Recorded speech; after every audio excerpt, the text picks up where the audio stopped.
Welcome to I Remember Radio featuring Danny Dare, Don McCoy, and me, Dick Lyons, saluting the world's greatest program director, manager, and expert disc jockey advisor and DJ, Al Anthony. Welcome.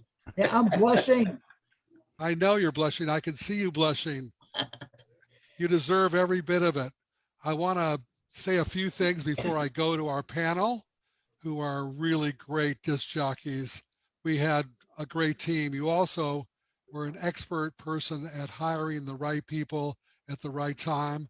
And we're all lucky just to be hired at KFXM at that super time in the world when rock was king and the Beatles and all the other groups were so famous that we became famous because we were the place you could hear them with a lot of fun. I know there was fun radio, but Al, how did you come up with Tiger Radio? Well, all the advertising agencies had jumped on the Tiger. And there are Tiger Paw tires and Tiger in your tank, and everything was Tiger. Tony the Tiger too. Yes. And so it was, since everybody else was on it, we jumped on it, and that's it. Sam Katz, who was in our office in Hollywood, is a little guy that used to draw, paint a lot of great things like the Cutty Sark ships, the Tequila Girls, and all that stuff. We sat there and drew out a little caricature of a tiger, and that became our Tiger Radio. And I was in charge of all the stations at the time from Hollywood. And so I adopted the theme for all of our stations and made the tune sheets for all of the stations. That was before the Tiger Mag. And made all the stations the same. So that was like a cohesive brand. And when did you come up with the Tiger Mag? How much later? Probably a couple of years. Because that was a lot of work putting that 4-sheet together. Well, it was a funny thing. All kinds of publications came out for rock and roll, all this kind of stuff. And there was a guy in San Bernardino, I can't remember his name, but he had a little radio thing that he did on forgive me, on toilet paper. It looked like, but it was just newsprint, and it was just awful. And so I just decided I was going to do something better than that. And so I came up with a Tiger Mag. It was what we call a broadside. It was 4 sides, 8.5 by 11. And we got a lot of stuff in that thing. So we just put together everything about us and about radio and about rock and roll and all that. And it was all very welcome. And we're going to get a picture of the Tiger Mag up a little later or anytime we have it available, but we do have it. What made your decision hiring disc jockeys? I know we're all different personalities. You weren't the canned Boss Radio or came in. There's the Tiger Mag. That's the playlist from the back. But as I said, there were 4 sheets, and there we all are. I think Danny is on there. I think I'm on there. And Don, I don't know. I don't see Don's not there. Don's not there, but he'll come back later with some good pictures. I have a great picture with Don and I at a Blue Cheer concert that we'll look at. So how did you make your decision? Did you do it other than me about looks, that we were good looking guys? That we, did you have some other? The case. If that was the case, half the disc jockeys would never have made it. You got a great face for radio. You stole my line. That's right. Well, I looked at people's personality. Dog wants to be on the screen.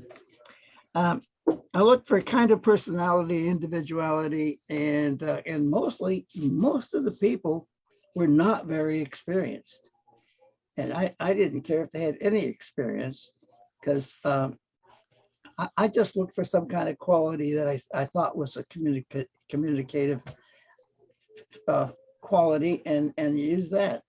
And so the last thing I ever went for was the big booming voice of the past radio and personalities, and that was it.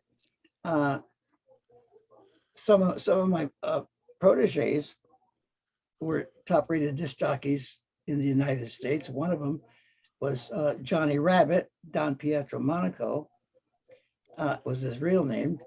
And I gave him his first job in radio, and he had been a child actor. Came to Bakersfield. He says, I'm looking for a job. I said, good. What do you know about radio? He says, nothing. What kind of experience do you have? He said, I don't have any. I said, well, you're an actor, right? He said, yeah. Well, just act like you know. Just act like a DJ. And that happened. And it became, eventually I hired the crazy man, Morton Downey Jr., gave him his first job in California. And he turned out to be a madman, and he went on without us to be very successful as the nation's first and most well-known rock jock. And since I didn't feel that I was much on voice either, I just figured that we'd have to do it with personality, with innovation, with just things that communicated with people. That was the main word. I think innovation is really a key term you're using, because we were all different, but we were all the same in a way. We fit into the puzzle part of who KFXM really was, but you let us go. It's like driving a chariot with a bunch of wild horses. You kept us in line to the point of not taking away our creativity. And we all blossomed through that in our different styles. And I think the market welcomed that, because came in as good as they were, God bless them, but they were pretty formatic. They were all formula, and we were everything but. Right. So it was sort of a great experience when you turned to 590. Yeah, and you heard Dirty Don McCoy and the wild child, Danny Dare. And here's Dick Lyons, put a little dick in your ear. And all of the above, you let us get away with murder. And you let us just do it. Don's laughing. I'm on a mission to make Don laugh. Go ahead. He ought to laugh, because I'm going to talk about him next. Good. He was the hardest one to corral. And being innovative, he'd get involved in things that were not involved with the station or through the station. And somehow or other, he had his own thing going. And I said, Don, you can't do that. It's free advertising. You got a dance or a show coming up, and you're doing all this advertising, promoting it, playing the records of these artists. I mean, naughty. That's Iola. Naughty. October naughty. Country. Yeah. Naughty. And then wait. And then he and his ne'er-do-well partner, Bob Nargisons. He was a crook. I'm walking into the studio, and I look in the newsroom. I said, what the hell is that stuff? Don and Bob had installed phones in there, or answering machines, that would tell your astrology. and out of where? How do you do that? Well, we just Mr. Zodiac. Yeah, one day, right?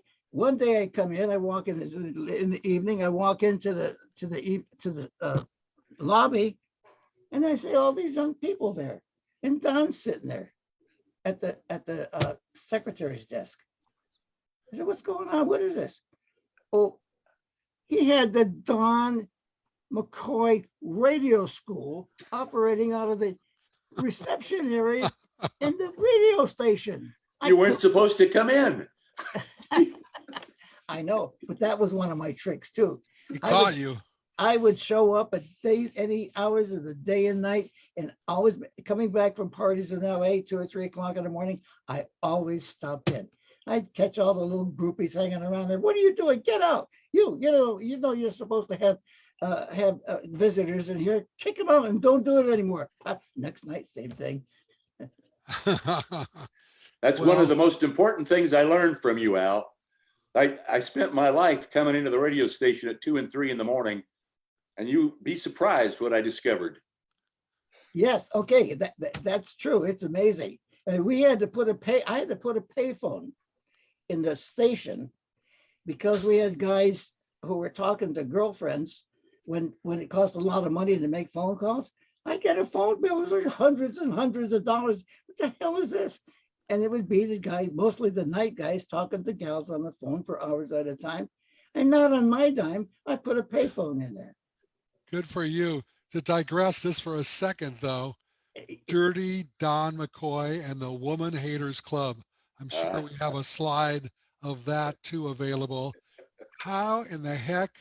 I was like blown away. I mean, I thought, geez, what an innovative, crazy thing. There it is up there. What a crazy and wild, counterintuitive to radio as I knew it. And it was a home run. What It was did a you do, mistake. Al, when you first heard? Did he run it by you first or just do it? I peed my pants. Al called me in. Al called me in to the studio saying after the show, "What the hell are you doing?"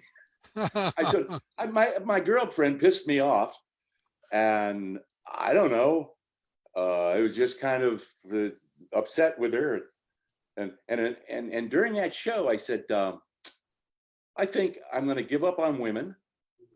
I'm going to go to Florida to hunt alligators.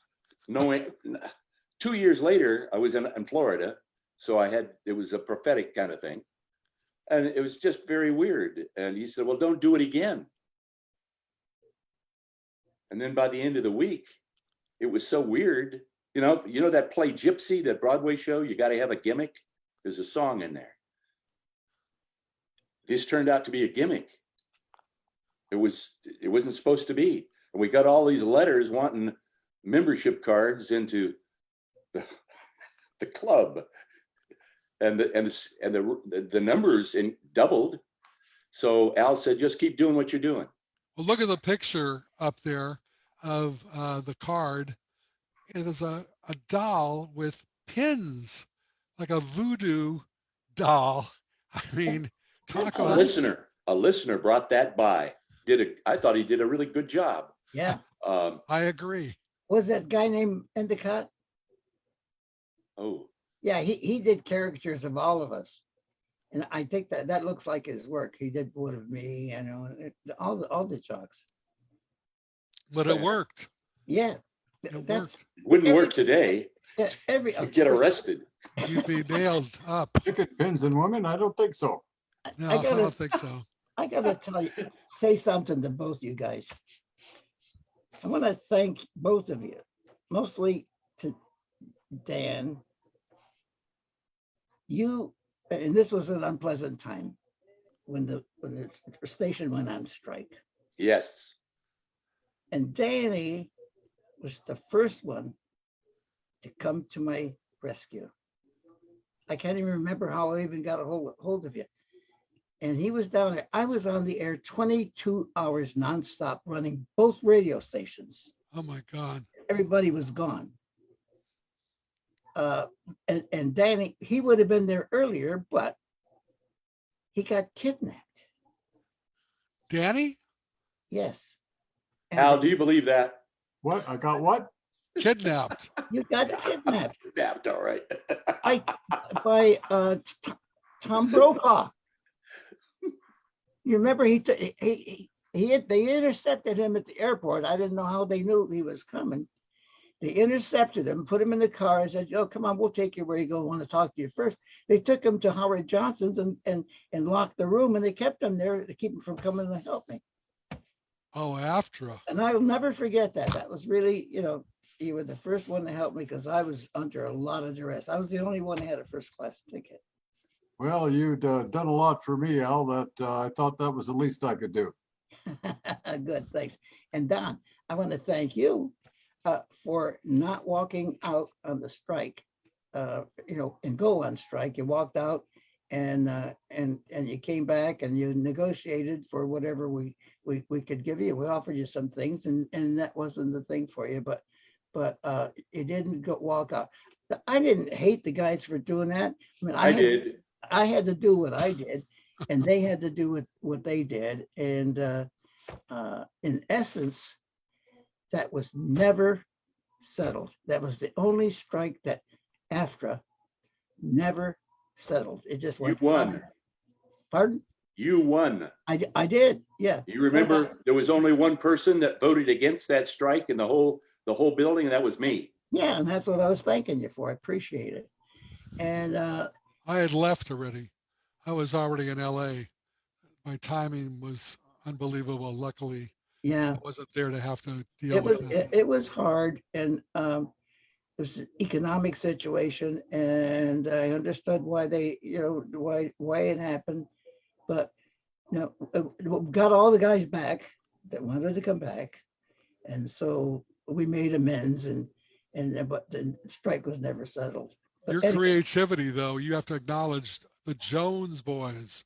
How in the hell did you come up with that? Where did you pull that idea out of? I remember this song by the Mills Brothers, and I really liked them at the time, because I'm from music from like the 40s and 30s before that. So I remember the song. The whole town's talking about the Jones boys. And I just thought, well, there's a lot of famous Joneses.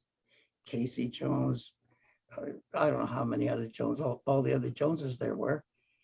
So I went into the recording studio and I recorded it. And when they said Jones boy, I just overlaid big S's on top of it to make it Jones boys. And that was our jingle. And then everybody else was named Jones boys. And in essence, everybody thought it was a gimmick and didn't even know that those weren't the same guys that were on the air. Well, it protected them against being blackballed by AFTRA. Yes. It protected them, it protected their identity. Yeah, and that helped. And then some of them were just kids. They were Tiger Tots, so we put them on the air.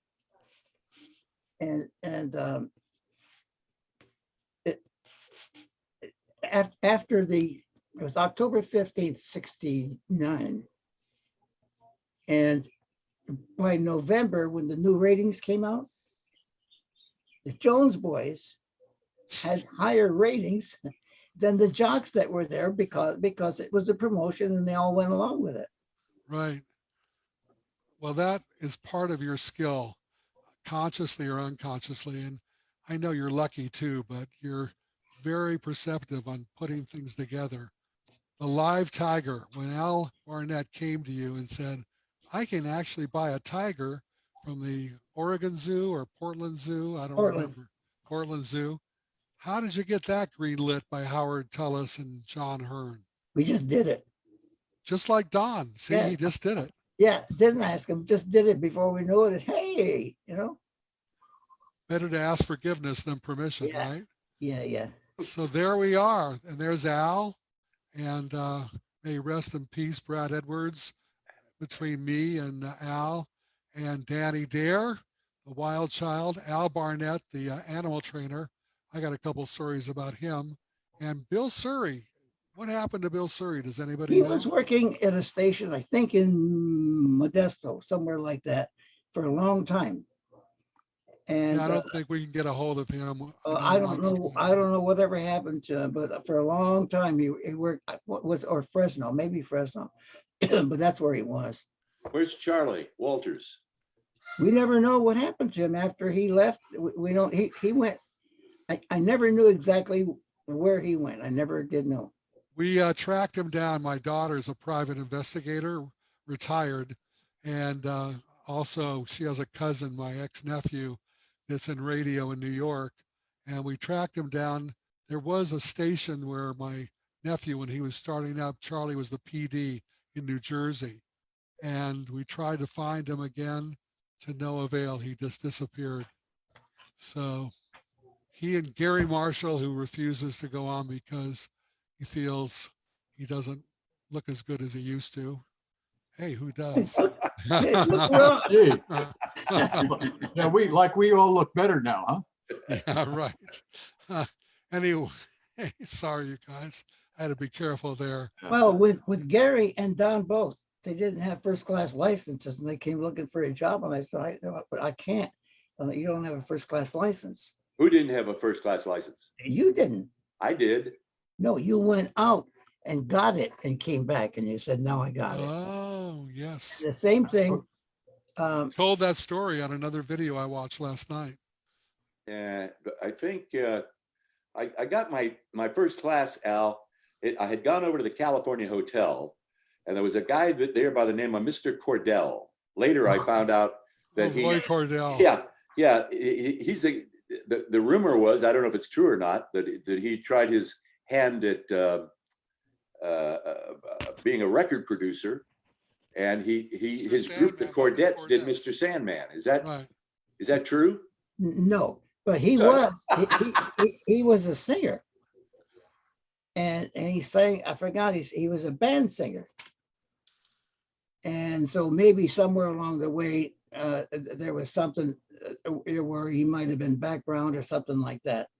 And that's what it was. The biggest phony, forgive me, Roy, the biggest phony that ever walked in, the biggest con man that ever walked in Howard Tullis's office, and Howard fell for it, hook, line, and sinker. Starts with an N.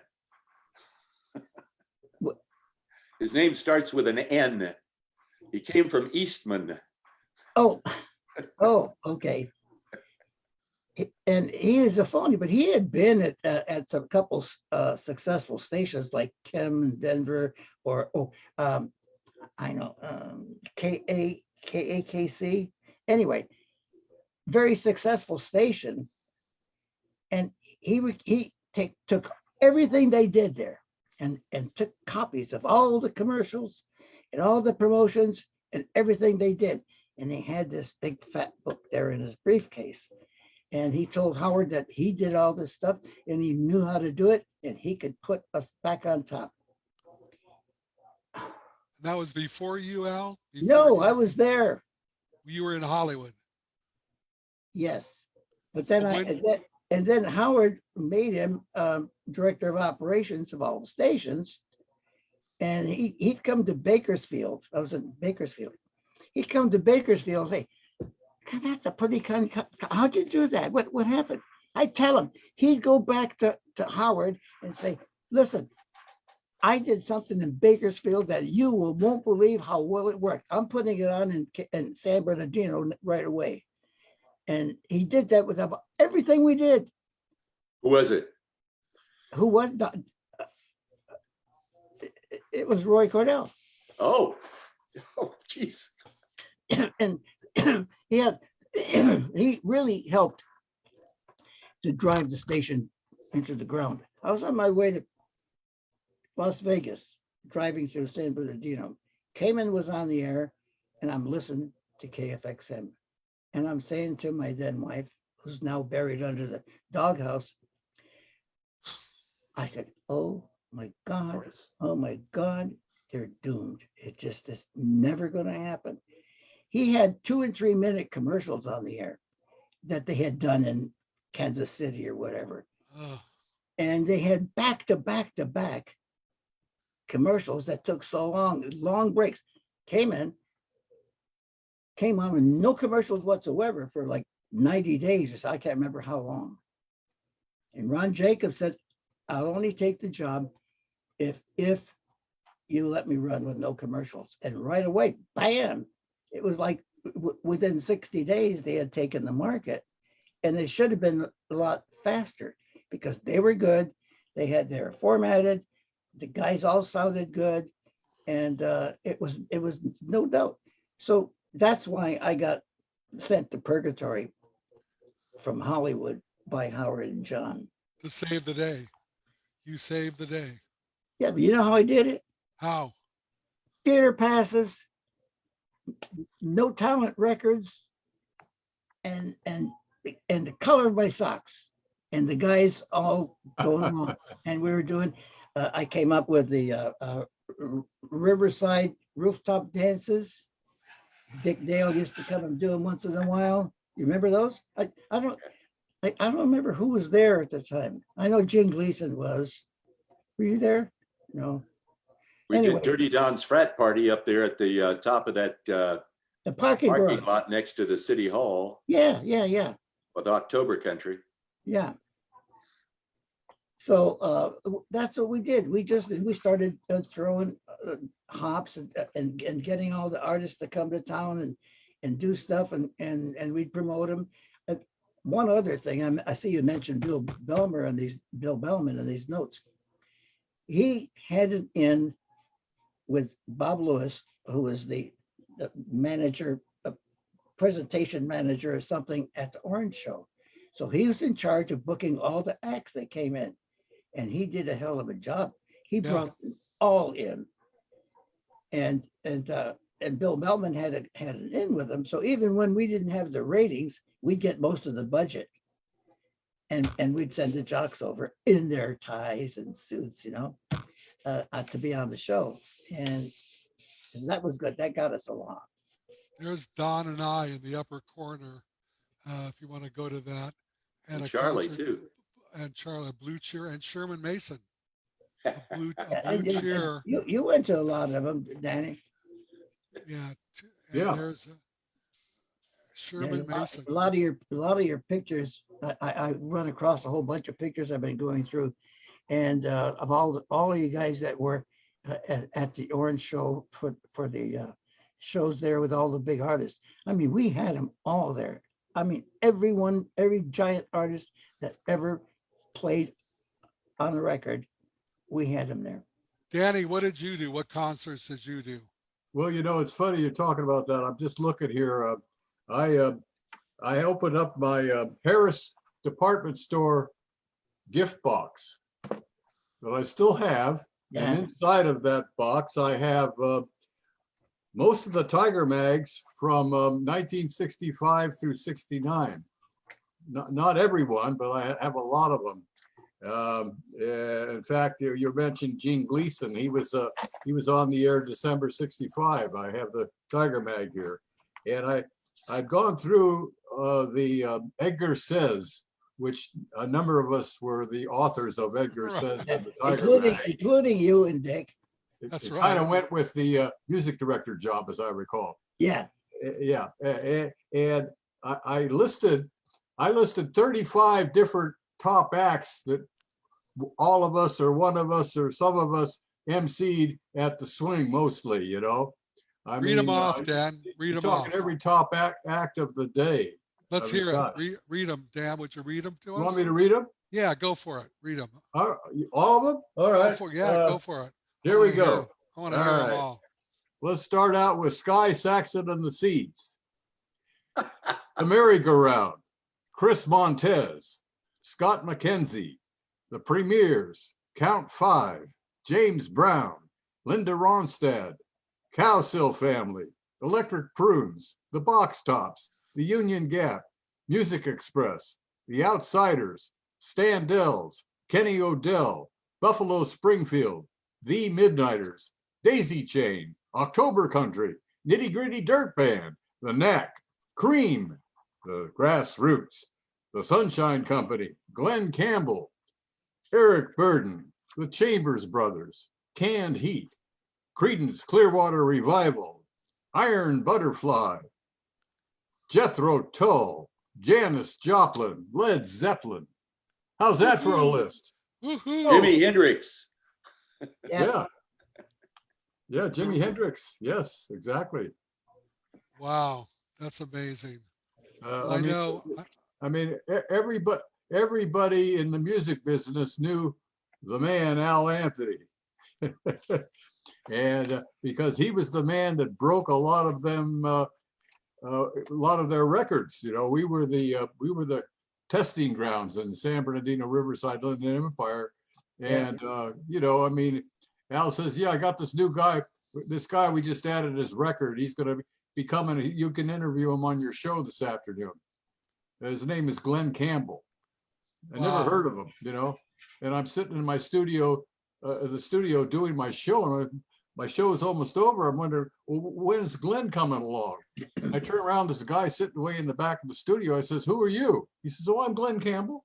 The most modest, non-assuming, nicest guy in the world. And he was promoting his first record, Gentle on My Mind. And Linda Ronstadt, I mean, same thing on the air.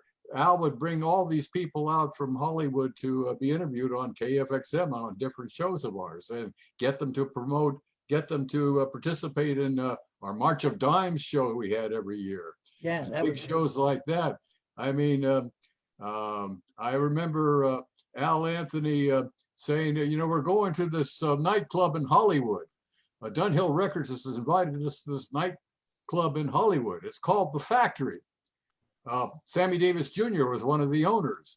They're gonna promote their some new group that just cut an album. They're gonna have them perform for us. Well, my gosh, it was Three Dog Night, and they performed their whole first album for us that night. I mean, things like that. Al Anthony was responsible for. Yeah, Al, your magic. Talk about Don magic too. I think all the magic we all had with that radio station and Al's leadership, it all worked. There was no jealousy. We had no chips on our shoulders against each other. yeah, and We no all got favorite. along. Yeah, and a lot of personalities that normally would not get along, like Bill Balance and B. Mitchell Reed couldn't be in the studio to relieve each other when they did their shows. They had to have somebody go in and show for them till they got out of the studio and got in the studio, because they couldn't stand each other. So we had nothing. We never had anything like that. Never. It was always really pleasant, and we never had any. We weren't even Never. competitive with each other. I mean, it was crazy. We were brothers. We were. I know, and all fraternity you guys house. would come in to me and say, "Hey Al, you look at the radio." Yes, I did, of course. You see, I came up. I did number one in the slot. I did pretty good. How about a raise? I said, "Sure." Didn't work. Never worked. No. I say, sure. You can have a raise, but remember, if you ever drop down below that again, then the raise comes back and you have to pay back all the money that I gave you. Ooh. Oh, well, okay, well, I gotta go be on the air. Well, you know, I remember when you first hired me, Al, I was making a fast $400 a month. And by golly, you know, I mean, I had a car, I had an apartment with a pool. I could take a girl out to fine dining once in a while. I mean, I always ended up broke at the end of the month, but I had enough to live. I mean, times were different back then. Money went a lot further, you know? But we didn't care about the money. We just wanted to work there. It's a good thing. You mean I get to play music and talk to girls and I get paid too? Oh, okay. Well, I'm not gonna tell anybody about all the fracases at the Holiday Inn nearby. With the Holiday Inn? But never been there. Where's that? I just remember the buffet. No, they have rooms there too. Oh, Really? they did. But I'm not telling any stories about that. Okay. Don't know what you're talking about. Yeah. What? Well, We I never think would do anything like I that. think I might have used the room or two there once in a while. I don't know. But, you know, what a setup there with that Olympic-sized pool outside of the floor-to-ceiling windows from the studio where we broadcast, and the music going out, and all the kids pulling up the lawn chairs and listening to us and talking back and forth. I mean, you don't get that at very many radio stations. No, I had Ron Smith put the speaker out there, two-way speaker, because they come out there and first they had just the speaker, and that wasn't good enough. I said, you need to talk to them. They need to talk to you. So he made a two-way out of it, and that was all part of it too. The inn owners didn't like that because they got all their lawn furniture in a pile there and all the noise on the speakers were going on in the hours of the night, but we did it anyway. We got away with it. I remember that swimming pool. One of the promos I did, I gave away invisible goldfish. All you have to do is to come to the studio, come by the pool, and we'll get you out some invisible goldfish, and you can take them home with you to live and earn. To raise and love them forever. They came by the hundreds. And we dip out into plastic baggies some of the water out of the pool, and they'd leave and they'd go, yeah, wow. And they just walk away with invisible goldfish. I mean, that's the kind of shit costs no money. Theater of the mind. Yeah. One day I ordered 200 hamburgers from McDonald's. They were $1 or something, I think. I can't remember. And I asked everybody to come by and have a free hamburger, have lunch on us. And they came. What was so amazing is that it felt like so much power you have when you say something you're thinking of and you say it on the air, and all these people come from every direction and answer your request. I mean, that's just crazy. I mean, that's not worth money. That's just gold. It's gold. It happened to me once working for you. We were giving away a Camaro convertible, and we were going to every Chevrolet dealer in Riverside and San Bernardino. And I don't know if I had a car phone or what, but I called in and I could see the cars as soon as I said where I was, and you could register to win the car. People coming from every direction, cars pulling in that car dealer. I mean, can you imagine the power of an advertiser to see that actually happen? You're not just running a spot, you're running a promotion and asking people to do something, and you get immediate response. Well, I mean, it's I don't know unbelievable. if any of you guys were there during this, but when we had the KFXM call girl, I remember that. we got a Pontiac convertible. I traded out with the Pontiac dealer and painted all tiger stripes all over the brand new car. And one of the girls, she was kind of a groupie. I can't remember, but she was Tiger lady, call girl. call girl. Okay. Yeah. And she was well built, and she drove around in a bikini, and she'd give away money. So always the KFXM call girl, she pays you. And that was the gimmick. So what I gotta tell you, when she'd call in from wherever she was and say she's here at this whatever place, and the cars would go streaming in. I remember one guy was driving an 18-wheeler, full-blown tractor trailer, and he goes over there and he wants to take a shortcut. He didn't want to take all those wiggly things. He went over the curbs to every one of the islands to get there, to be the one that got there. And that was amazing. It's just like, that was a good promotion that really worked well. So what did they win, really?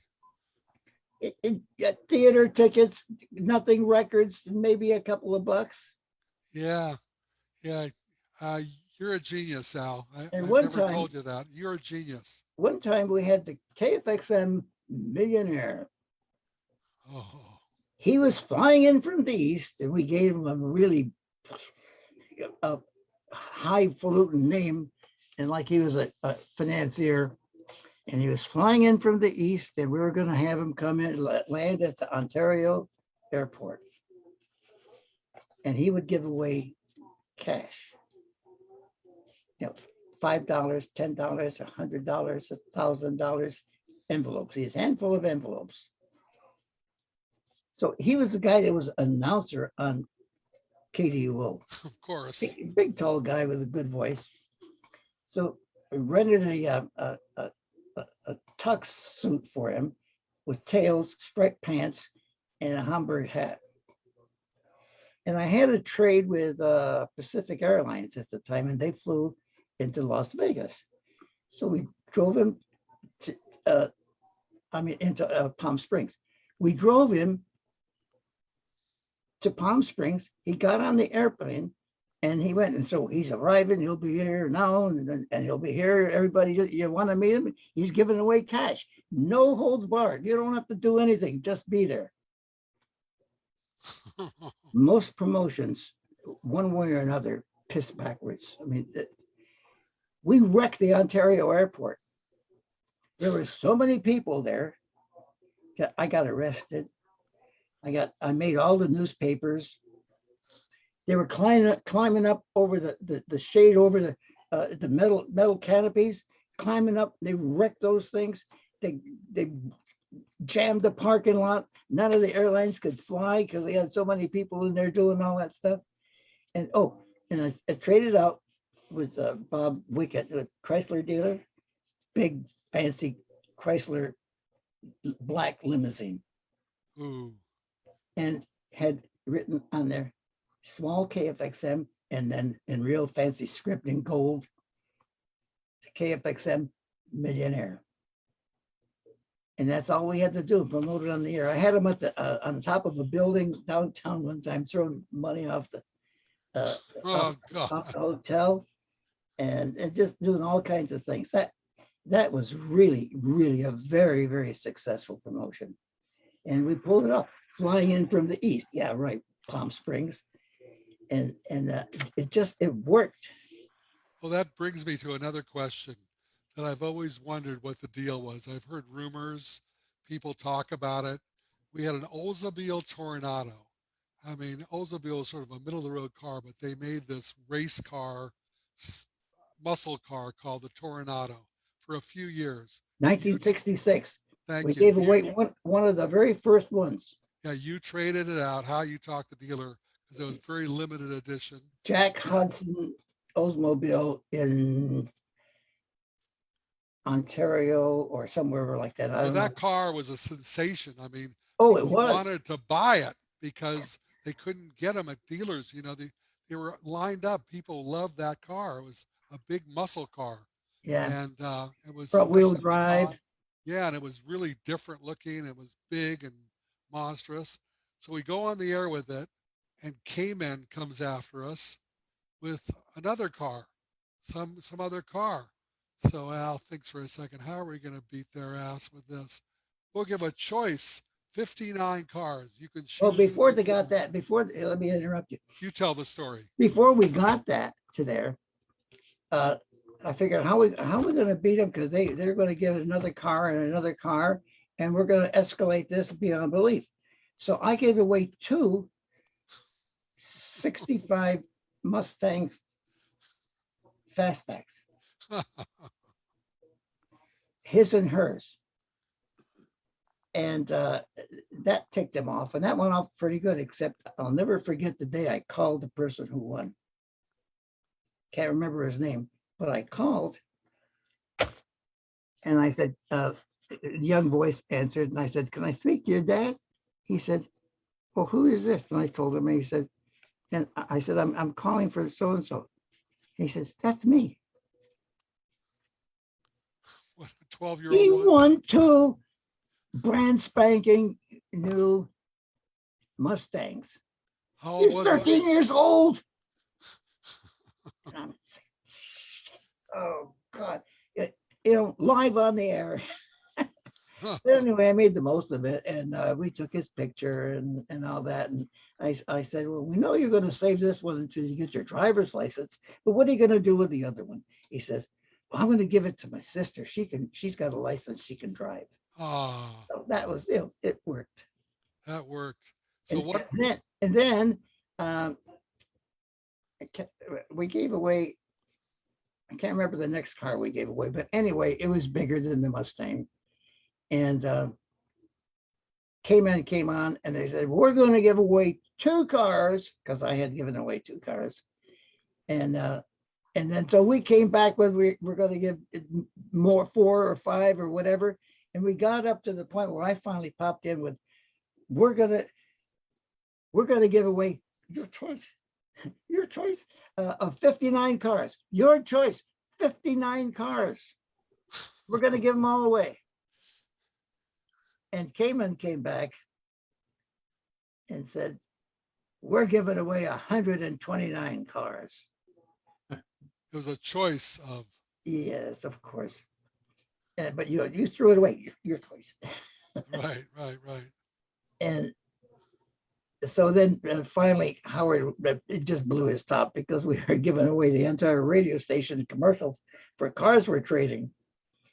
So Put he, it on the 590 cars. yeah, yeah. So it was pretty good, but we made an agreement with Cayman, Jerry Jolstad, and said, we can't keep doing this. I mean, let's come back down to earth and just do other stuff too. So, but I still, theater tickets, the color of my socks. Remember, you were there. I gave away your height and records. Who? I thought Danny was there. Well, maybe Gary Marshall.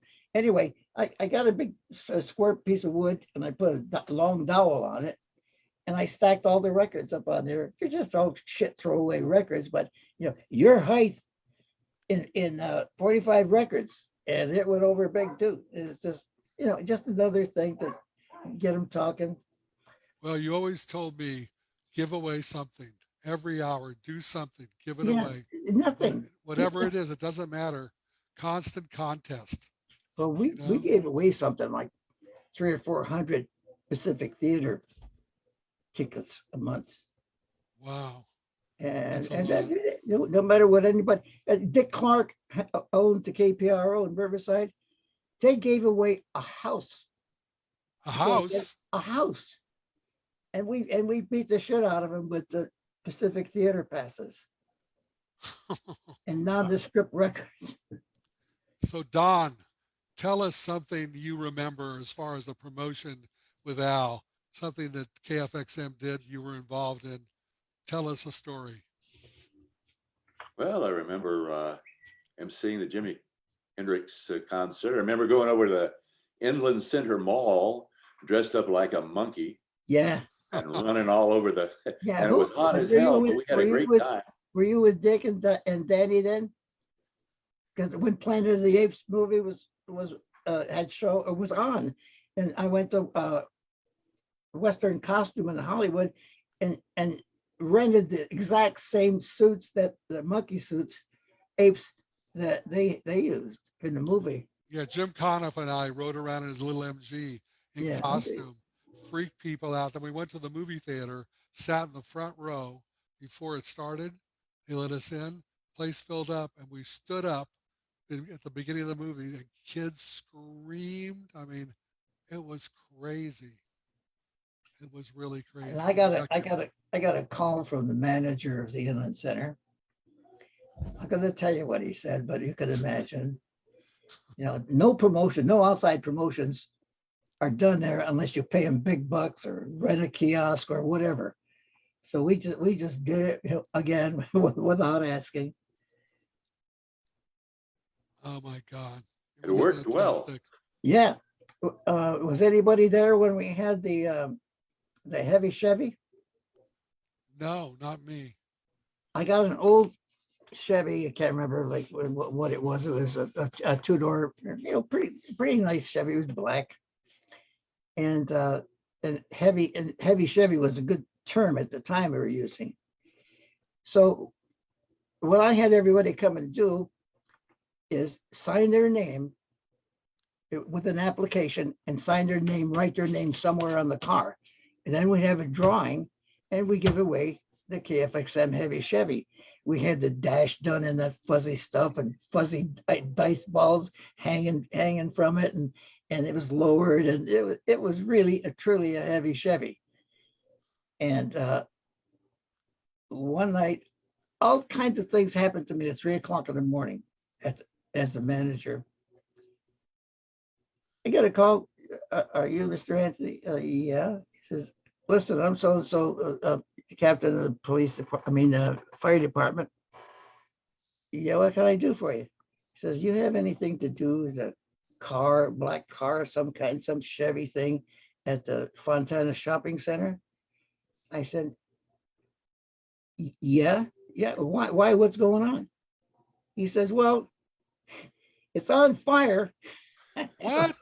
Yeah, somebody poured accelerant all over it and burned it to the ground. And so we never gave away the heavy Chevy, but that was it. Always somebody calling me at 3 o'clock in the morning. But the monkey story. Any of you guys ever heard the monkey? yes, the monkey in the studio. Yeah. Whose idea was that? Al Barnett was working at Of course. a pet shop, and I was giving away real goldfish on the air.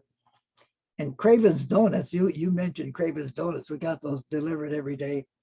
And anyway, we got an idea. Why don't we put a monkey in the studio, because they chirp and make a lot of noise. And when they've got jocks open the mic, then they can hear the monkey chirping and so on. And maybe we'll give it away, or what, I don't know. 3 o'clock in the morning. Now, what? I can't remember who was the night jock. Somebody opened the cage. No, the monkey opened the cage by himself. I said, that's not true. You opened the damn cage to play with the monkey. Now what's he doing?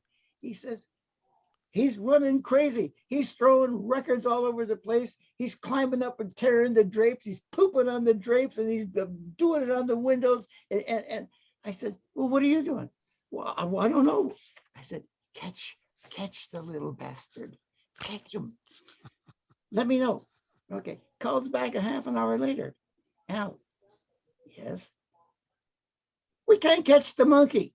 He's all over. Now he's he's jumping in, doing all kinds of things, wrecking the studios. I said, okay, here's what I want you to do. Go over to the FM side, get the FM jock, you and he, go over to the Holiday Inn, because they're open 24 hours, and they got plenty of blankets and sheets and stuff there. Just go get some from them. If they won't let you have them, lend them, buy them, or whatever you have to do, and go back and catch that little bastard. And and I said, don't call me again. Kill him if you have to. Throw him and drown him in the pool. And finally, they did do that, and they did catch him and put him back in the cage. But you can't tell me that he opened the cage himself, because he's going, oh, what a cute little monkey. It's like Alien. yeah. Dan, I know you've had some really successful years in business after you were a DJ, and now you're a DJ again. How does it feel? I know you're on every Saturday night on Coral Radio, but what is it? Something FM, 101.1 FM? Right? Yeah, tell us about how it feels to be back on the air playing the same records you played 50 years ago. Well, yeah. I completely got out of the business for 30 years. My last hurrah is I helped put the first FM rock station on the air here in Honolulu, and then I got out of the business, kind of a sales entrepreneur for 30 years, sold my businesses, retired, and I thought every disc jockey's dream, they want to buy a radio station, right? Right. So my good friend here, Don McCoy, said, Dan, you don't want to do that, Danny, not at your age. You want to work 18 hours a day. Anyway, try to talk me out of it. And I ended up talking to this fellow, George Hawkman in Honolulu here, who owns 16 stations in Hawaii. He tried to help me. That didn't work out. But he changed his format to do an oldies format, 60s and 70s.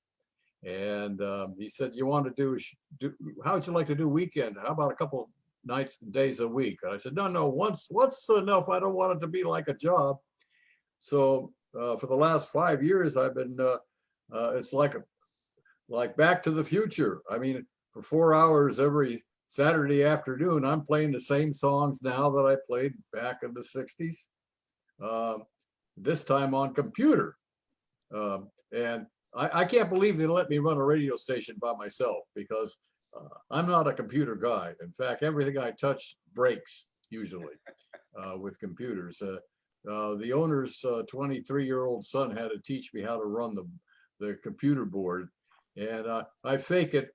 I make a few mistakes, but hey, I'm having fun. I even admit it on the air. I say, I've even been known to say, this damn computer, I'm sorry, gang, and continue on with my music. But it's fun for one day a week. If it stops being fun, I'll stop doing it. You know what I call those guys? Pardon me? what I call those guys, SOBs, sons of bosses.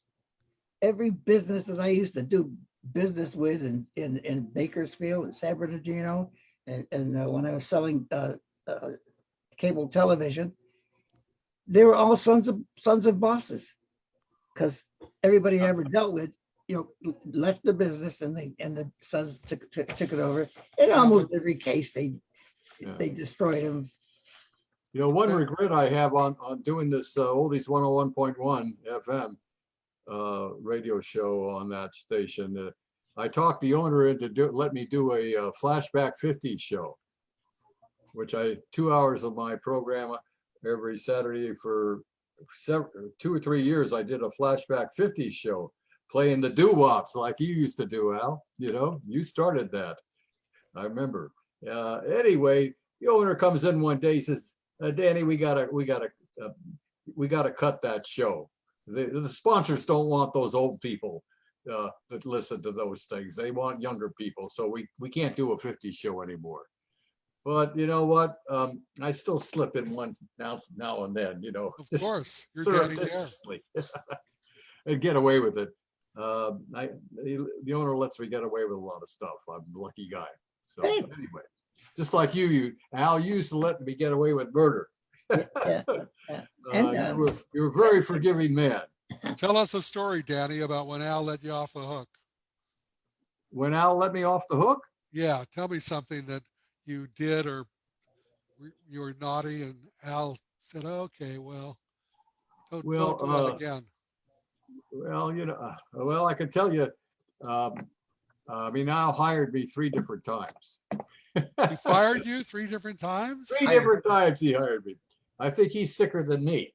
You were the most loyal guy. But the first time I had been, you're talking about Bill Surrey. I went to radio school with Bill Surrey, and Bill Surrey came back with Don Martin School of Radio and Television in downtown Hollywood one night. We're going to night school there, and he says, "Yeah, I got a part-time job from Al Anthony at KFXM." Well, I talked to Al when I was still in the Air Force at March Air Force Base, and he told me I needed to get a first-class ticket if I wanted to be a disc jockey, which is what I'm in the process of doing.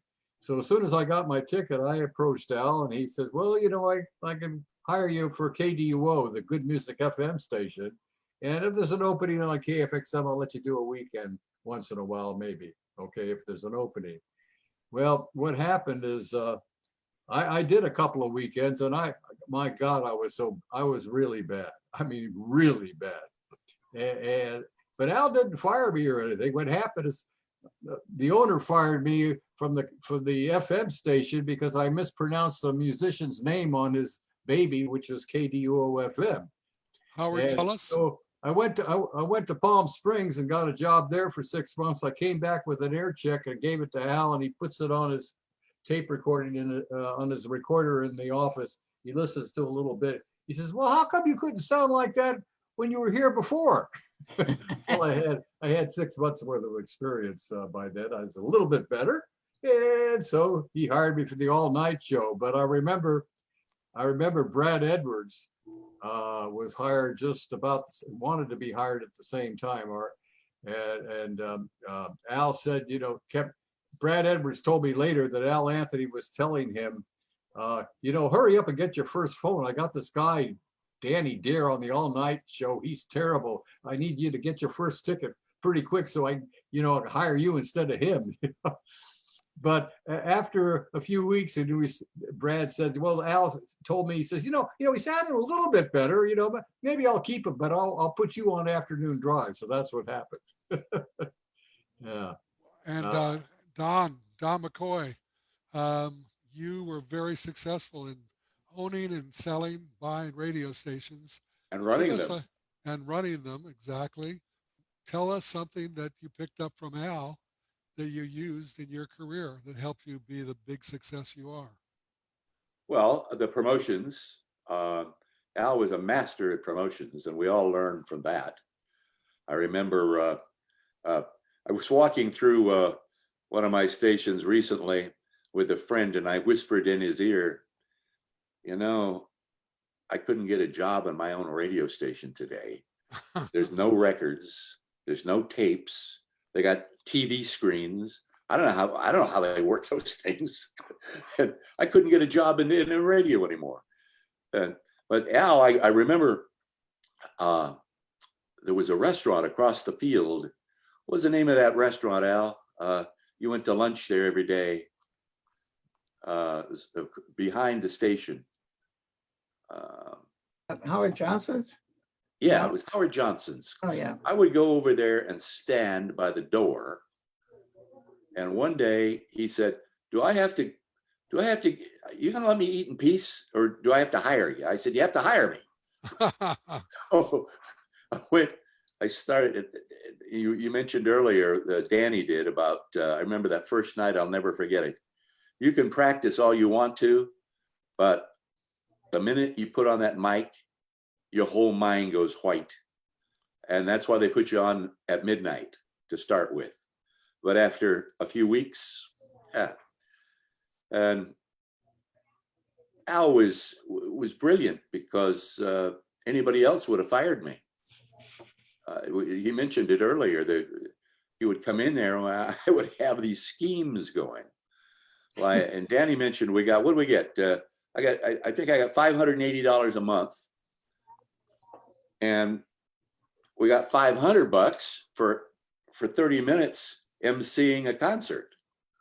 So we tried to MC as many concerts as we possibly could, didn't we, Danny? Yep, we sure did. Yeah. But Al gave us, Al was kind of our cornerstone in life. Everybody on this podcast has gone on using his ideas, and God knows what we would have been if we hadn't been around Al, or what we would have done if he'd ever fired us. For the stuff we used to do, the average guy would have fired us. It would have been up the creek. But he stood by us, and now we've got the best memories of anybody in the world. I'd give everything I got to go back to those days. We should have appreciated them more. Well, I appreciate your comments, you guys. I had a theory about leading people, and I felt that it'd be easier to try to save somebody than to try to find a new guy and hire him and go through the same stuff. So that's what I thought I was doing all the time. If I could some way save that person from being fired, then it turned out for the better, and then they saved me a lot of headaches. So that's part of what I did. And I loved everybody like family. It was just, it just, no matter what, it's just all family. You all chipped in when the times were bad and got better, and they got better together. Over the years, now that you mention it, I've thought about you and Howard Tellis many times. And I would think, better do this like Al did, not like Howard did. And it works, because if you manage people banging them down on the head, how are you going to make any money? You get underneath them and you forgive and you push up, and then you don't have to go hire somebody else, and there's loyalty built, and the family idea is exactly the right idea. Well, we've all said it, and Al, you're like a father to us. It sounds Our like this daddy is and their Don life. both say that you're like another dad. Yeah, actually more like this is your strife. Yeah, well, what you did, Al, is you let us develop our own personality on the air. I mean, the station had a format. Yeah. But it was loose as a goose, really. We pretty much every DJ kind of expressed themselves in a different way, and you didn't rein us in unless we got completely out of line, of course. But for the most part, we could develop our own on-air personality. Always This had is before Boss Radio, thank goodness. Yeah, before the doomsday radio. Yeah. When I was in Hollywood, in our office in Hollywood, Adam Demaray and Lyle Kilgore. Adam J. Demaray. I gave him that name. That wasn't his real name. I also, Howard and I also gave J. Paul Huddleston his name because his, Oh, and because it sounded better saying it that way, and it worked well for both of them. But anyway, they came to my office and they said, "Hey, listen, there's some stuff going on because KHJ was a half a block down the street, and I could look out my window and see it there." And they said that there's a lot of stuff going on there. We're just wondering if you got any openings anywhere for any of your stations. And I just didn't have anything, so I couldn't help them. But luckily, they survived and went on to do well. That's very interesting. Boss Radio was really Oh. a big thing in LA. And Howard Tullis, Reader's Digest used to have a little bit the most interesting person I've ever met. Well, I still think of him that way. It was a love-hate relationship, and I lasted there for 25 freaking years. And he did everything he could possibly do to keep me from leaving.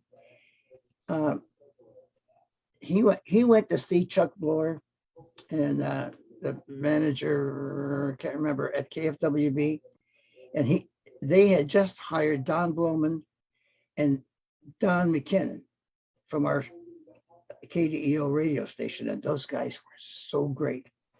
And they hired both of them, and it pissed Howard off so badly that he went to the station and he said, "Listen, you're never going to do this to me again." And I was in line to go to work for Bloor at KFWB. And he just beat me out of it. And he said, "I'll pull all the advertising I've ever put on your station or stations." And he said, he just threatened both of them. I can't remember what else he said he was going to do to him. Mafia stuff. Yeah. And Howard did this yes. because Howard had an advertising agency too. Yes.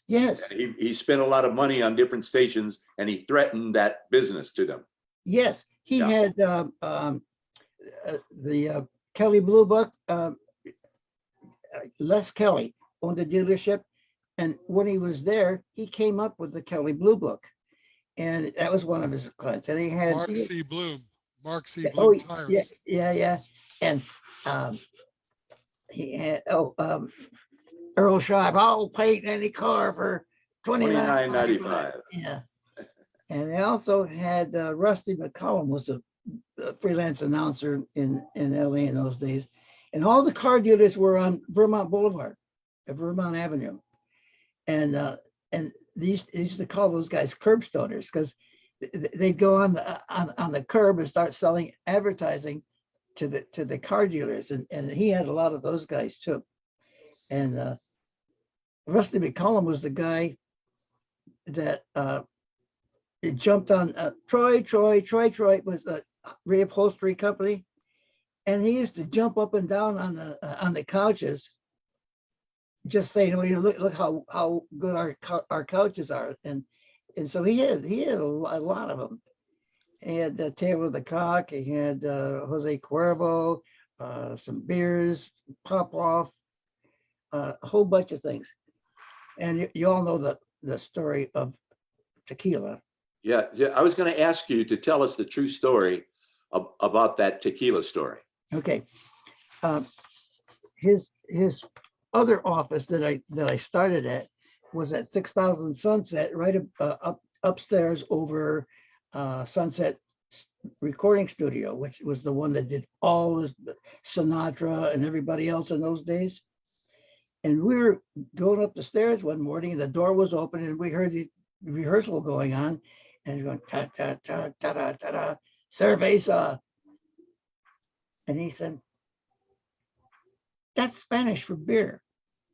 Yeah, he says, why don't we go and talk to him and see if we can get him to say tequila. So we went down and talked to Chuck Rio, the leader of the Champs, and said, "Listen, how come you say cerveza in that song?" And he said, "Oh, well, we like cerveza, He says, "You like tequila?" Oh, yeah. He said, what would it take to get you to say tequila in that song? And he said, I don't know what you got. So we went upstairs. I went to the closet and I got a case of Jose Cuervo tequila. He went to the cash register. He got $300 cash. That's all that was in there. I mean, in the cash drawer. And we went back downstairs and gave it to him. And he says, you got a deal, man. And that's where tequila came from. But that's not the end of the story. We got copies from Challenge Records, which is Gene Autry's label. And Mel Bly was the promotion guy there. And so we went to see him and got copies of tequila. And we got in the car and we went all the way up and down the California state and stopped at every powerhouse or high rated radio station in the state. And we stop and see the program director or whatever and say, hey, listen, we have this record that's really doing well in Los Angeles, and could you play this for us? Oh, well, we get so many records, and we never heard it. Take a look at the record, and I'd hand him the record, and in the hole in the middle on the sleeve, there'd be a corner of $100 bill sticking out. Ooh. And so they'd say, oh, yeah, I'll take it. You want me to play it right now? And it happened every single time. That's how tequila became a hit. And it moved not just the brand, but the tequila. Yeah, and I got Jose named. Cuervo was the I first got one. named in the KFWV payola scare too. And although I never took any, but I got named in that lawsuit, along with KRLA and KFWB and all the other jocks. And I got out of it. Was there any truth to Glenn Campbell being in the Champs? That was a rumor going. He was a studio musician. Yes. Well, as a matter of fact, he did all kinds of stuff for the Beach Boys. He even went on tour for the Beach Boys. He was one. There's two wrecking crews, and some of them were maverick musicians that did background, and some of them were studied musicians that did it. So they were the original wrecking crew, but the other wrecking crew I'm talking about is the guy that Alley Oop, the guys that did Alley Oop. They're named the Hollywood Argyles because the studio, a side street by the studio was Argyle. So they said, what are we going to call ourselves? They couldn't use our names. And so they called themselves the Hollywood Argyles, and they did Alley Oop. And I was there when they were making the record, and I had a chance while somebody else was doing it too. When alley oop, oop, alley oop, oop, ding, ding, ding. Me and somebody else were hitting a drumstick on a Coke bottle to hear that ding, ding. Next time you hear it, you'll hear that. Oh, that's hysterical. I bought that record when I was 16 years old. Well, it's my fault. Record. It's all your fault. I wanted to say a few things briefly, and then we can wrap things up if not, unless anybody else has something to say. I was fortunate enough when I transferred from being a DJ to sales, back to sales, and I got a chance to manage a station, which was one of my goals, K-Ocean in Orange County, the Newport Beach station, and also K-Surf in Santa Monica. And I went to the Al Anthony Book of Ideas. I gave away a Corvette, not that they wanted to trade out a pickup truck. I go, hey, this is a oldies soft rock station. We're not giving it, we're not country, no pickup truck. So I went in with a saleswoman, by the way, and McConnell Chevrolet gave me a brand new Corvette, and we did the key contest and gave away every day on the air a key and a phone call to the dealer that they could come and do a drawing. And 1,000 people showed up, and we did the key contest. I gave away a Jeep and a boat together. I could go on and on. I mean, it was constant contest. I traded out outdoor bus shelters, and I became friends with a guy, and he was sort of on the take a little bit too. And I got the shelters opposite the KISS FM shelters.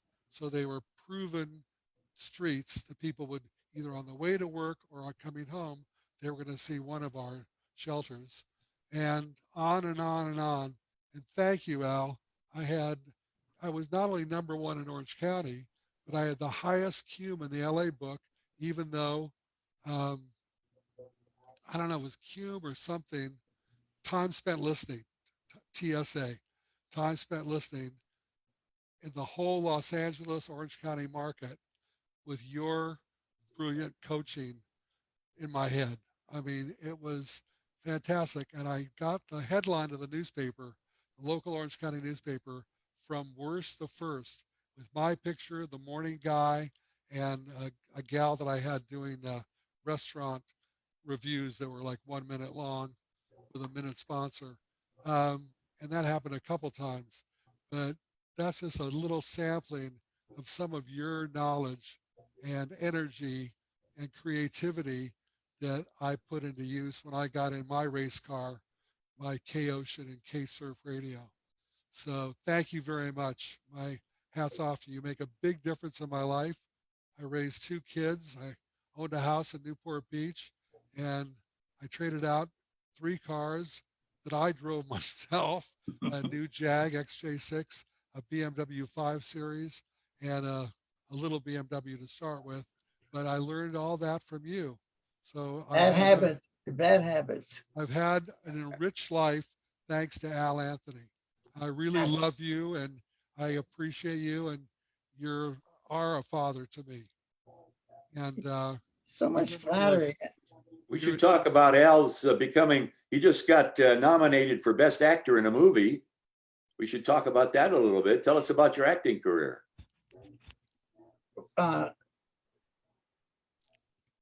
I worked in movies in the 50s. I think I mentioned that earlier, in LA, and I was on the call board for MGM. So I got to be a non-union waiver there. So I got a lot of experience doing that. And I worked in Paul Newman's first movie, Sidney Poitier's first movie, Vic Morrow, Steve McQueen, just a whole number of them. So I parlayed that eventually. When I got here, I made up my resume through Actors Access and made that and put all that stuff down. So I got 14 episodes of these, how the recreation of all these murders. yes, Yeah, okay. I did 14 different episodes of that for different series. And I worked in a full feature movie a little while ago. Can't think of the guy's star's name, but see what happens when you're 92. You can't remember, what. you look great though. I have to get up in the morning and look in the mirror and see if I know who I am before I go put my socks on. The gray ones. What color are they? Yeah. Danny, a question for you. In Hawaii all those years, you ever run across a guy with the greatest voice in the world named Jack Kellner? Danny? I think he was a newsman. Danny? Yeah. He's Yeah. asking you a question. Yeah. Did you ever run across a guy in Hawaii who worked there quite a while, Jack Kellner, a big monster voice? In Hawaii, Yeah. big monster voice. Jack Kellner. Yeah. Not Aku. No. He just no gimmicks, just a great voice. Anyway, I know he worked there for a long time. And how about Ron Jacobs? You run into him? He became a good friend of mine.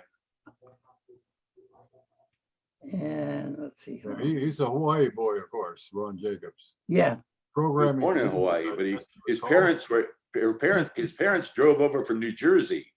And he happened to be born in Hawaii. He hired me for the Cayman job when he was ready to open Cayman. And he came to see me. I met him in Hollywood. And the first thing he said to me, he says, you must have your own public relations company. He says, there's not anybody in this town I talked to that didn't recommend you for the job. Wow. Wow. And so he virtually hired me. So you tell us about your movie. Remember the movie? Wait a you minute, did? wait a minute. Hey, what happened to the job? Uh, You I never think, worked for K-Man. no, I Oh. think it was probably a combination of Jim Price, who worked for us in San Diego, and our station manager at KFXM that got bumped out about the time I was getting there. Roy Cordell. No. I'll think of it in a minute. Anyway, they shot me down somehow, and so he gave the job to Bill Watson. Watson. That Bill Watson. phony megalomaniac SOB. I relieved him in Bakersfield, and I'd go in and he'd be on it. I'd go in at 9 and he'd be getting off at 9. And there are little scraps of paper all over. I mean, little tiny, no matter what, like a back of a cigarette package or whatever. And he would write his name thousands of times. Bill Watson, Bill Watson, Bill Watson. And I'd see this. What the hell kind of guy is he? I mean, certainly no talent, in my opinion. So he just got the luckiest job in the world by getting a job at Cayman. But, you know, if it wasn't for Ron Jacobs, there would no him. So also, Howard Tullis and Link Deller, this is an unproven story, but when Ron Jacobs was coming over from Hawaii on an airplane, naturally, police met him at the airport. And they found marijuana on him, or not on him, but either in his packet, in his carry-on or whatever. And they arrested him and he went to jail. And it's never been really proven, but Link Deller and Howard Tullis got together and hired somebody to plant the marijuana on Ron to keep him from getting a start at Cayman in San Bernardino. But he ended up with the job. Yes, oh, of course. You know, in those days, like a lot of people were getting arrested for the same thing, and it didn't kill their careers. Robert Mitchum slowed him down a little bit, but not much. Let's see. Ron publicized it, used it as a publicity vehicle. He was proud of it. Oh yeah. We went driving out there on Sunday morning when he was showing me the radio station. He says, "I don't know what I'm going to do with those GD cows on here." He said, "I guess I'm going to paint the call letters on them." And that was the kind of a mind he had. And I knew we'd get along fine. The next thing he said to me after he had to go with the program director there, he said, "But," he sent me a postcard. He says, "But you're going to love the raisins," telling me that I'd get the job as the program director in Fresno.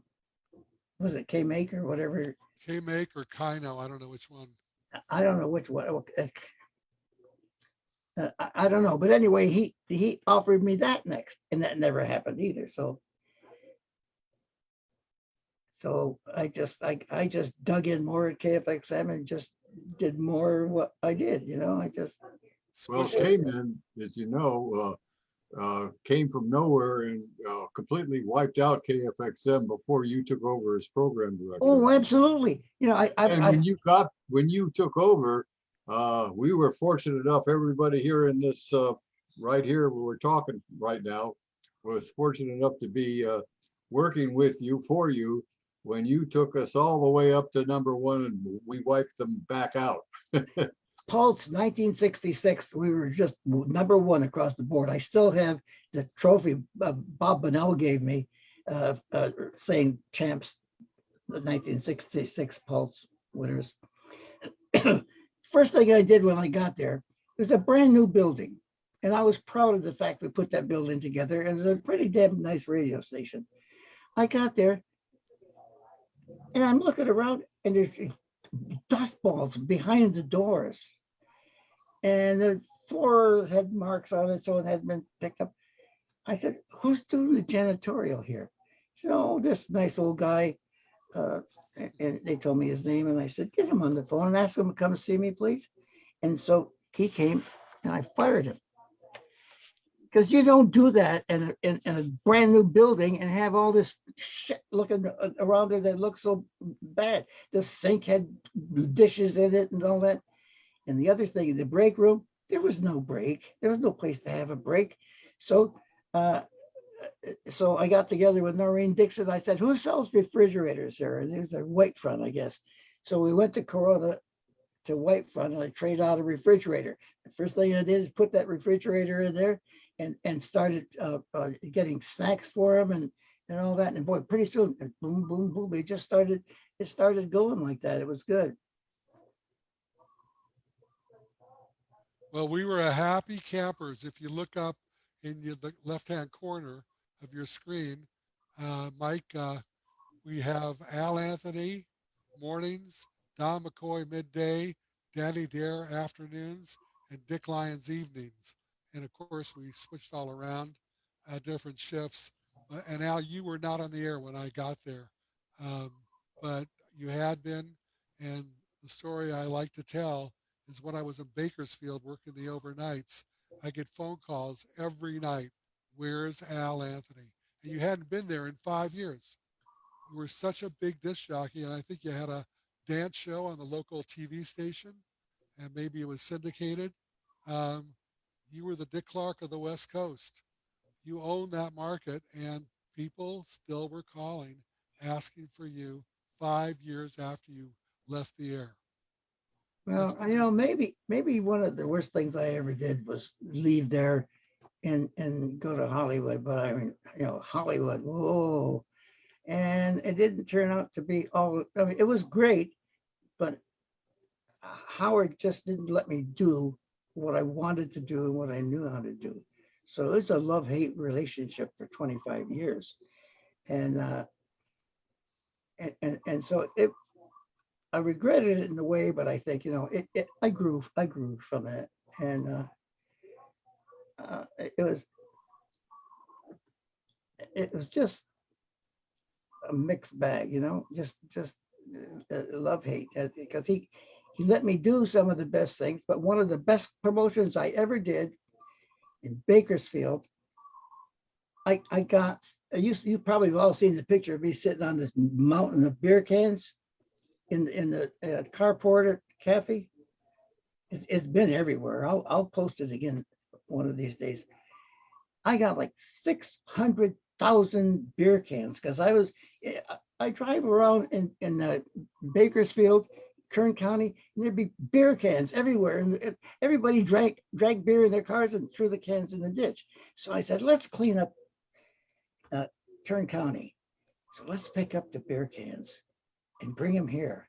And some of you will get surprises, and some of you will just get thanks. And so they came by the hundreds. They brought me all these beer cans and everything. And I had to build a fence around the carport so they could keep the cans, because kids were coming and stealing the cans out of the back and coming around the front, like I used to do with pop bottles at a grocery store. Me too. And so I get calls from people saying, what the hell are you doing? What the hell are you doing at that radio station? You got my kids stealing my beer out of the refrigerator and bring to you. I mean, they didn't even wait for the cans. And it just, stuff happened like that a lot. But Howard's driving up from Hollywood, and he's hearing the station, and he hits that front door, and he finds me. He says, what the hell are you doing out there? What are you doing in my radio station? I don't want my radio station connected with beer cans or anything like that. I said, you see the results I got there? He says, no, stop it. Get on the air and stop it today, right now. So, but I had 600,000 cans. So I figured, why don't I do something with them? So the mayor of the town, Gene Weiner, something like that, was the mayor of the town. He's also the commander of the let's see what. Oh, Salvation Army. So I called him as the Salvation Army guy and not as the mayor.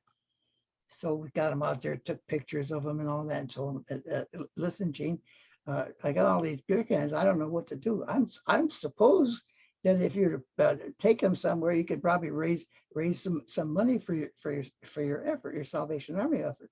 He came out there with big monster stick body truck with 3 or 4 guys, and they put all the cans in there, and they drove off, and he thanked me profusely. We had him in the paper, his and my picture together. They weren't aluminum, they were steel. And they were worthless because steel had no value in those days as scrap. And so he told me about it, and I couldn't apologize to him enough. He said, "Oh, it's okay, you meant well." But so there's a Tom Sawyer and Huck Finn story. It just 600,000 beer cans that turned out to be steel instead of aluminum. Well, you own that market. You owned Bakersfield, and I can see why you had second thoughts about leaving there. But you know what? You also own the Inland Empire with a competitor biting at our heels 24/7. We were moving the newscast all around, doing double play Rolling Stones and Beatles during their newscast, playing all kinds of games. I remember John Badeau wrapping the capstan on the turntables so the records would play just a little faster, and we could play another song an hour, extra music. I never thought of that one. And make it sound crisper. Yes, make it sound crisper, and just unbelievable stuff that before or after. And I worked for some pretty big radio stations, not bragging, I'm just saying, that didn't do shit. They didn't do any promos. They weren't giving away any cars. One of them, a big one, was advertising in the newspaper, the LA Times full page ads. Great. Okay. And I enjoyed working there with a lot of old pros. Great station, did well, but nobody had your ability to connect with the audience in such a personal way using, greed, basically. People wanted something for nothing. They wanted to win a prize, get something, be connected with the radio station. I mean, even to come into a radio station when I was a kid was a huge deal, but I was a radio freak. I loved radio from the time I knew what one was till now and still do. But thank you, Al, for all you did for all of us. And you really are our godfather. Where's my money? Checks in the mail. Oh, yeah. Okay, I got that one. Yeah. And I appreciate you guys, coming here and doing this. I really appreciate it, and you bring back some great memories and so on, and some flattering stuff that it hurts my heart. I mean, it pleases my heart. good. I really appreciate you. The memories of our lives, all of us. Yeah, thank you, Al, for everything. God bless you guys. Thank you, Al. Thank you for your contributions to I love you all for it. Yeah, we love you and God bless you. And we'll be talking soon. I wish I had that tiger roar. I'd play it. But you're the greatest. Let's do it again soon, because I got a million more stories. I'll tell you a lot of Bakersfield stories too that you probably don't know about. Okay. But it's a date. I love bragging about them. Well, thank you, Al. We really Good night, Al. appreciate everything. Okay, be well. Good night. God bless. Aloha. This is a big broadcast from Panama City, Florida to Honolulu, Hawaii, Camarillo, California, and you're in Chattanooga, Tennessee. So this is a Knoxville. Big, I'm sorry, Knoxville, yeah. Knoxville, Tennessee. So this is a real big hookup. Thank you, Al. Thank you. Thank you, everybody, so much.